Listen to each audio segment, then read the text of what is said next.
बहुत अच्छी चीज़ है। जितने भी भाई बहन मेरे साथ जुड़े हैं, सबको को जय मसीह। तो हम आज का बाइबल में से मैसेज सीखने से पहले जो हम वचन सीखेंगे उसको हम जानेंगे कि किस तरह से परमेश्वर हमें चलने को बोलता है। तो हम चले प्रार्थना करते हैं मिलके। धन्यवाद खुदावन परमेश्वर पिता, आज का दिन समय के लिए प्रभु, जैसे हम जुड़े हैं प्रभु आपके वचन को सीखने के लिए। प्रभु इस वचन से हर भाई बहन और परमेश्वर पिता जितने भी जुड़े हैं वो सीख सके, ताकि हम इस संसार में परमेश्वर पिता शैतान से बच के और प्रभु आपके निकट आए और आपका वचन को लेके चलने वाला बेटा बेटी आपकी दुल्हन हम बने। खुदावन इस समय के लिए हम धन्यवाद करते हैं और आपके नाम से सारे समय को आपके हाथ में सौंपते, उद्धार करते यीशु के नाम से, आमीन। तो जितने भी हमारे साथ भाई बहन जुड़े हैं, हम देखते हैं कि जेम्स का किताब में से, याकूब का किताब में से, उसमें से हम देखेंगे कि परमेश्वर का वचन हमें क्या सिखाता है। जैसे परमेश्वर का वचन यहाँ पे जब जेम्स का किताब में हम देखते हैं तो यहाँ पे हम पाते हैं इस तरीक़ा से लिखा गया है।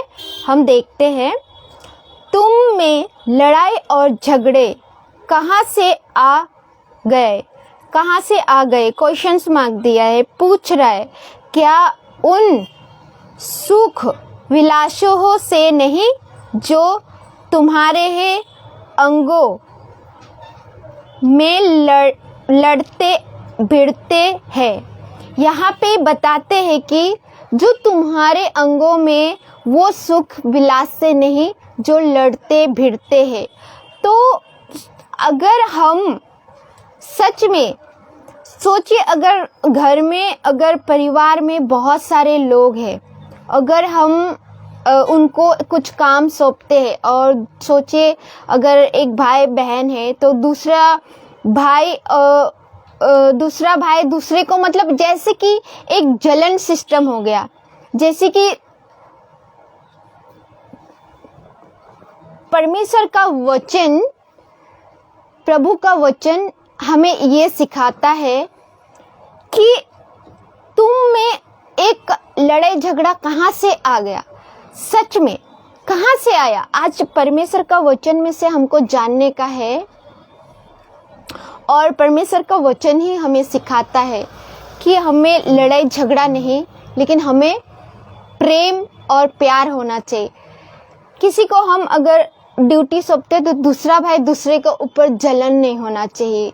तो परमेश्वर का वचन इस तरीक़ा से सिखाता है और परमेश्वर का वचन बोलता है जो वो सुख विलास से तुम्हारे अंदर वो लड़ाई और झगड़ा उत्पन्न होता है। सच में अगर हम बोलेंगे बड़े को तुम कर काम और छोटे भाई, सोचो छोटे भाई को अगर हम बड़े को काम दिया और छोटे को नहीं दिया तो बड़े बोलेंगे कि हाँ मुझे दिया और उसको नहीं, तो एक बोलेगा कि उसको भी दो। तो उसके अंदर थोड़ा सा वो चीज़ होता है कि जैसे कि एक डह उत्पन्न हो जाता है क्योंकि उसको सिर्फ काम दिया।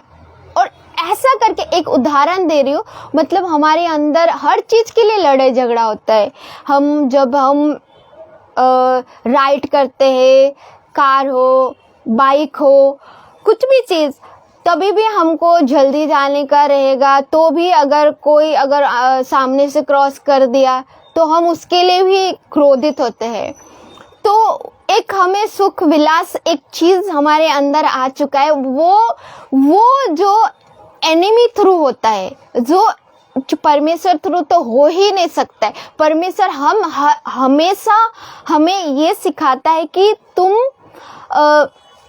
हम्बल रहो। जैसे मत्ती 5 में अगर हम पढ़ेंगे तो वहाँ पे जब हम पढ़ते हैं तो वहाँ पे पाते हैं कि हम्बलनेस के लिए, तो अगर जब हमारे अंदर वो गुरूर और घमंड वो हमें निकालना बहुत ज़रूरी है। तो सोचिए आज हमें क्या सीखना है ये इस वचन से। तो अगर हमारे जीवन में ये क्रोध आता है, लड़ाई आता है, झगड़ा आता है, किससे? सुख विलास से बोल रहा है।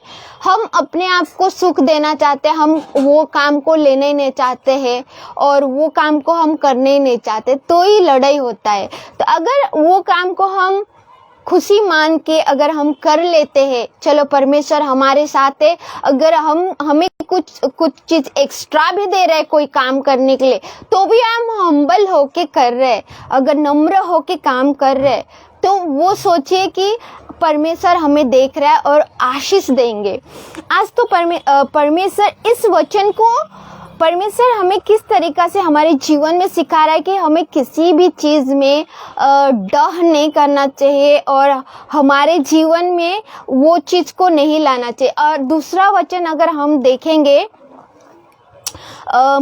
मैथ्यू का चैप्टर्स 5 का 21 में हम देखेंगे तो क्या बोलता है यहाँ पे बोलता है,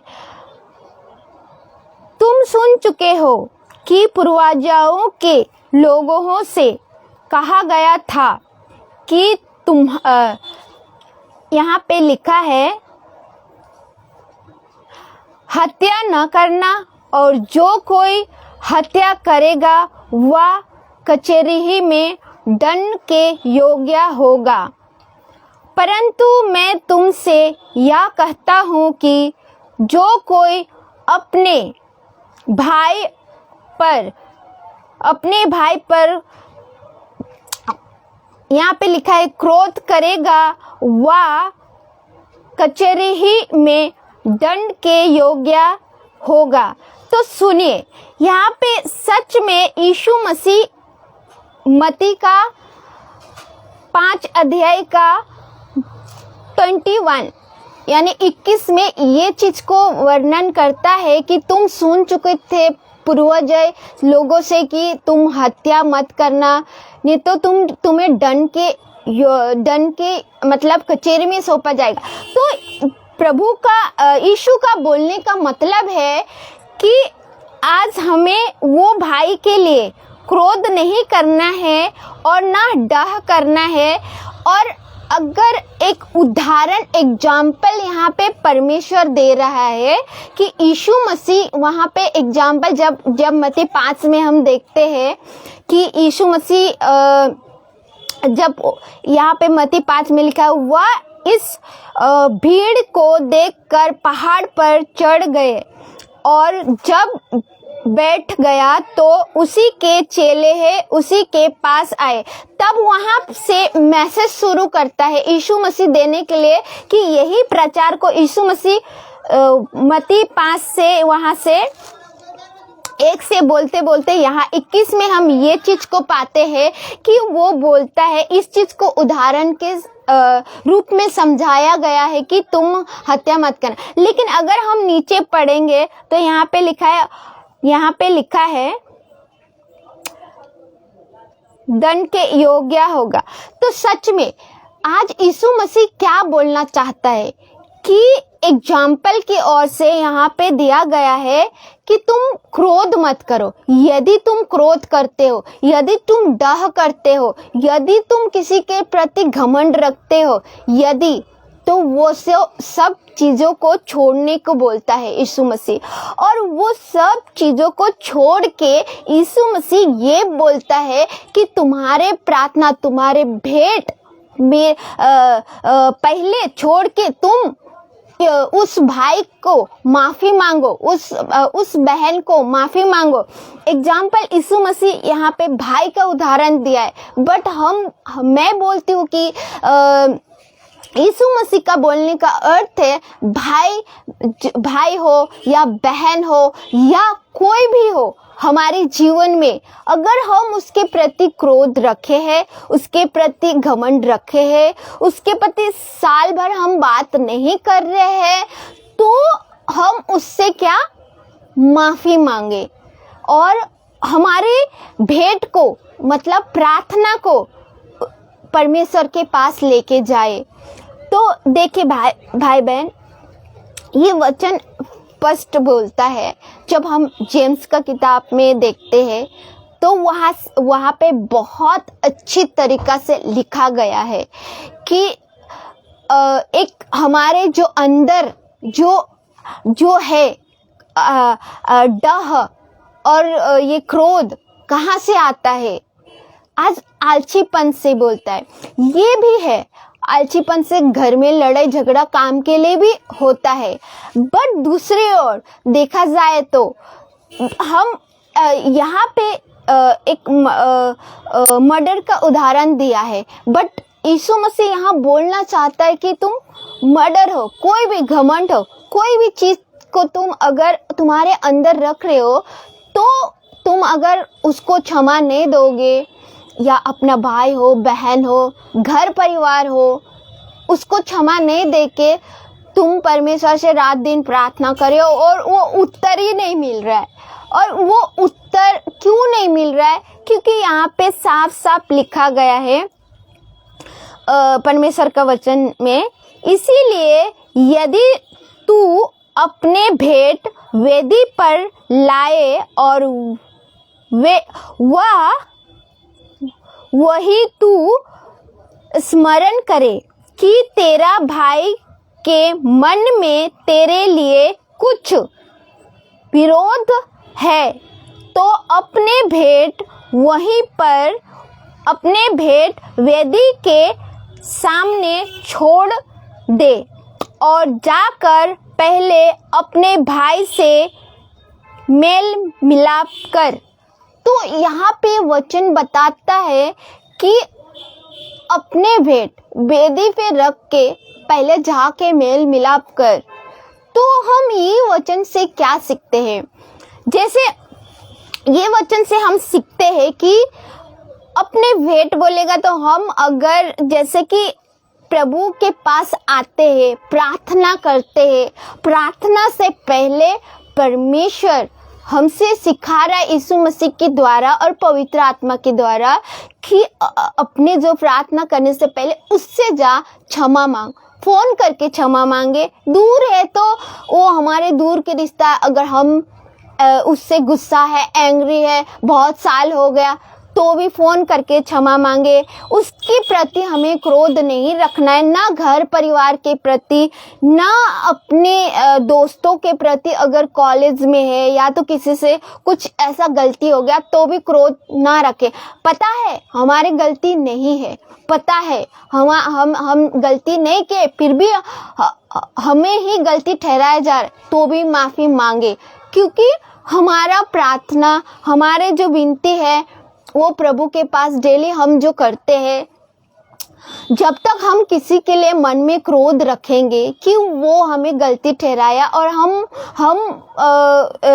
हम जरूर उसका गलती है, फिर भी हम कभी कभी बोलते हैं हमारा गलती नहीं, फिर भी हम माफ़ी मांगते, वो एक हम्बलनेस हो गया। क्योंकि देखिए मत्ती 5 में क्या लिखा है, यहाँ पे बताता है। देखिए प्रभु जब पहाड़ पे बैठ जाते हैं, प्रभु जब, तभी वहाँ पे यहाँ पे बताता है सब भीड़ को और चेलों को ऐसा बताता है, और वह अपने मुंह से खोलकर उन्हें यह उपदेश देने लगा। यीशु मसीह ये उपदेश देने लगा, धन्य है वे जो मन के दीन है, क्योंकि स्वर्ग का राज्य उन्हीं का है।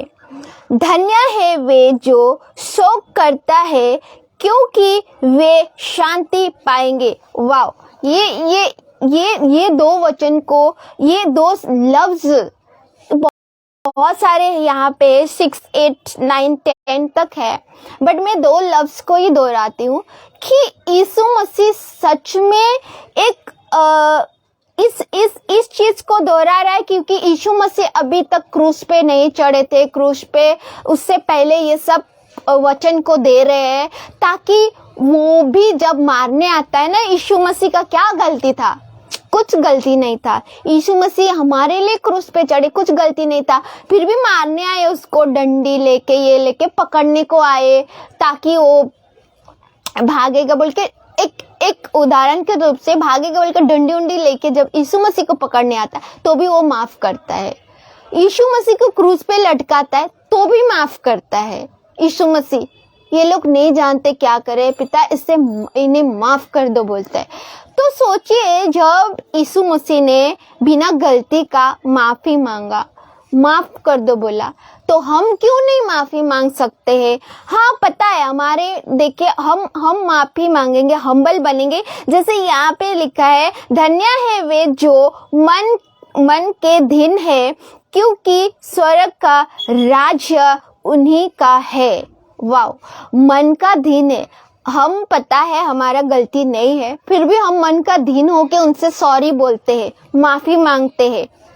तो परमेश्वर नीचे क्या बोलता है? धन्य है वे जो शोक करता है, क्योंकि वे शांति पाएंगे। ऑफ कोर्स हम जानते हैं हमारा गलती ही नहीं है, और हम माफी मांगते, शोक करते। सच में आज हमारा जीवन बदल जाता है, क्योंकि यहाँ पे बोलता है वही पृथ्वी के अधिकारी बनेंगे। सच में क्या भाई और बहन, ये तीनों वचन से, जेम्स का, याकूब का वचन, मत्ती 5 का 21 और यहाँ पे 23, 21, आज परमेश्वर का वचन हमें क्या सिखाता है? कि हमें मन का धीन होना है और क्षमा मांगना है। ऑफकोर्स क्षमा मांगना, हमारा प्रार्थना ना रुके, क्योंकि देखिए हम बड़ी बड़ी मीटिंग में जाते हैं, प्रेयर सुनते हैं, बड़े बड़े पास्टर के पास जाते हैं और वो लोग हाथ रख के प्रार्थना करते हैं, सब कुछ करते हैं। उस समय तो हम चंगाई पाते हैं, हमारे जीवन में उस समय हम फील करते हैं कि हम बेटर हो गए। बट उसके बाद हम लोग जो हमारा जीवन जीते, वो मायने रखता हम क्या जीवन जीते हैं, वो मायने रखता है कि हम किस तरीके से हम परमेश्वर का वचन को लेके चल रहे हैं।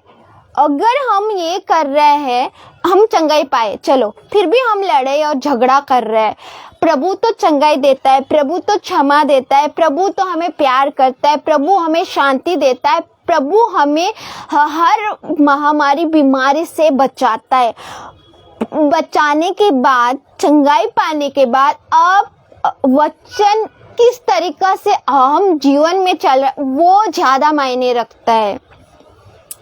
उस चीज को हमारे जीवन में हीलिंग से ज्यादा, हीलिंग पाना, हीलिंग देना वो प्रभु का काम है, और प्रभु देता है वो नहीं, प्रभु सब कुछ करता है। लेकिन क्या हम डेली का जीवन, डेली का ऑफिस से लेके, घर से लेके, बाहर रोड से लेके कहीं भी जाते, हम किस तरीके से जीते?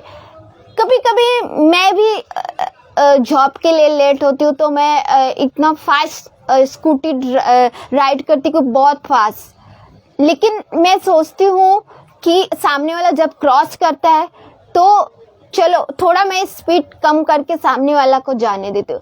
मेरे अंदर वो डर है प्रभु का, कि प्रभु आज अगर मैं ही ऐसा करे तो फिर दूसरे और मेरे में कुछ फर्क ही नहीं है, अगर ऐसा।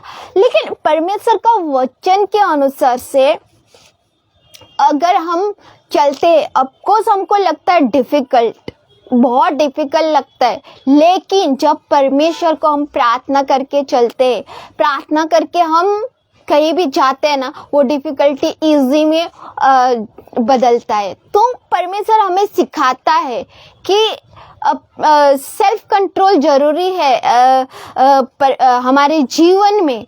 तो परमेश्वर का वचन सच में चंगाई पाए, ठीक है, आप छुटकारा पाए, ठीक है, लेकिन डेली का जीवन कैसे जीते, डेली का जीवन में आप कैसे चल रहे हो, ये डेली का रोटी है, मतलब डेली का भोजन है। वचन हमारे लिए भोजन है। कोई भी बड़े से बड़े आपको क्या बोलते हैं, तंत्रिक के पास या किसी के पास जाओगे, आपको एक दिन के लिए पीस मिलता है, एक दिन के लिए चंगाई मिलता है, बट डेली का जीवन का फिर हम आते, फिर वही जीवन में जीते, फिर हमारे बड़े मीटिंग में गए, सुने वचन, फिर वही जीवन में जीते। आप और हम वचन के अनुसार से जीना बहुत जरूरी है। शैतान आएगा, शैतान आपको भड़काएगा, क्योंकि जब जेम्स का किताब, याकूब का किताब न्यू टेस्टामेंट में, नए नियम में आप देखेंगे तो वहाँ पे याकूब जो जेम्स है वहाँ पे साफ साफ बताता है किस तरीका से हमें मतलब शैतान हमें आस्ते आस्ते मतलब हमें गिराता है। अगर हम उसके सुनते हैं तो हम उसी के तरीका से चलते हैं। तो हम शैतान के नहीं बट हम परमेश्वर की ओर से चलना चाहिए। और डेली का जीवन हमें कैसा चलना चाहिए कि परमेश्वर का वो अब कुछ हमें कठिनाई होता है बट हमें प्रार्थना करना चाहिए। उस घड़ी हम क्रोध होते हैं, उस घड़ी हमें अंदर से प्रभु को बोलना चाहिए, प्रभु मुझे सही मार्ग, सही आपका वचन से मुझे ये क्रोध से बचाओ, ताकि मेरे जीवन में ये क्रोध आए नहीं। आपको शैतान हमारे पीछे पड़े रहता है, जो हम अच्छे से चलने की कोशिश करते हैं बट हमारे पीछे ही शैतान लगे रहता है। क्यों? क्योंकि उसको गिराना है हर चीज से। लेकिन परमेश्वर का वचन क्या बोलता है? आप पूछ नहीं, आप सर हो, आपको बहुत प्रेम करता है। और आज वचन जो हम सीखते हैं डेली का, हमें किस तरीका से चलना चाहिए, किस तरीका से हमारे जीवन में उठने का, बैठने का, कॉलेज से लेके, स्कूल से लेके, घर से लेके, परिवार में, दोस्तों में, सब जगह हमें हमारे जीवन में एक चीज को ध्यान रखना है। बड़े मीटिंग में जाने से, बड़े प्रार्थना वहाँ पे चंगाई का मिलने से ठीक है, लेकिन डेली का जो हमारे जीवन जो चलना चाहिए वो मेन इम्पोर्टेंट है। जैसे प्रभु का वचन हमें डेली का सिखाता है, हमारे भाई से, हमारे घर रिश्ता, जो हमारे परिवार, जो हमारे देश, हमारे हर भाई बहन से किस तरीका से हमें व्यवहार करना चाहिए। मेरे भी फ्रेंड्स है, मेरे भी सब फ्रेंड्स अन्य जाति है बट मैं उनसे बात करती हूँ मसीह के बारे में, बट वो लोग कभी कभी मजाक में उड़ाते हैं, कभी कभी वो लोग हंसते। ऑफकोर्स आपके ऑफिस में होगा, आप जहाँ काम करते हो वहाँ पे होगा, लेकिन आप हम्बलनेस धरिए और प्रभु का वचन को आप उनके जीवन में भी बोए, ताकि उनका जीवन भी बदले, हमारा जीवन भी बदले और परमेश्वर के निकट हम आए।